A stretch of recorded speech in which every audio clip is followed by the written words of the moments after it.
Tin সুদাইয়া আর mobile তো কেমনে খালাম আর কেমনে ঢুকমু কোন কেমনে ঢুকন বন্ধ কর আরে আগুন ফায়ার সার্ভিস দিয়ে আগুন নিবে এ সামনে বল তাকে ইতিমধ্যে উদ্ধার করা হয়েছে। আমার প্রিয় ভাই শাহিন ফায়ার সার্ভিসকে অতি তাড়াতাড়ি শীঘ্রই আমাদের নিকটে আসার জন্য অনুরোধ রইল। Kalapara fire service.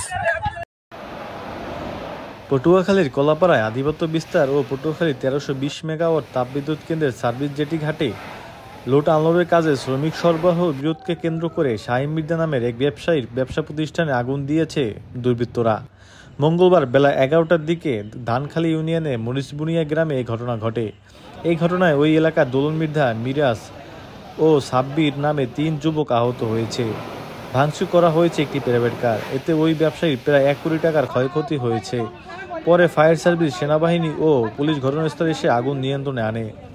পুলিশ ও স্থানীয় সূত্রে জানা যায়, পটুয়াখালী 1320 মেগাওয়াট তাপবিদ্যুৎ কেন্দ্রের সার্ভিস জেটি ঘাটে লোড আনলোডের শ্রমিক সরবরাহ কেন্দ্র করে বেশ কয়েকদিন ধরে ধানখালী ইউনিয়ন বিএনপির সাবেক সাংগঠনিক সম্পাদক শাহিন মির্জা ও কেন্দ্রীয় স্বেচ্ছাসেবক দলের যুগ্ম সাধারণ সম্পাদক আনোয়ারুল ইসলাম মহসিন গ্রুপের মধ্যে বিরোধ চলে আসছিল।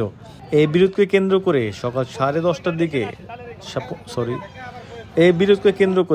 10:30টার দিকে 50-60 জন লোক ঘটনাস্থলে পৌঁছে ওই ব্যবসায়ীর ব্যবসা প্রতিষ্ঠানে আগুন জ্বালিয়ে দেয়।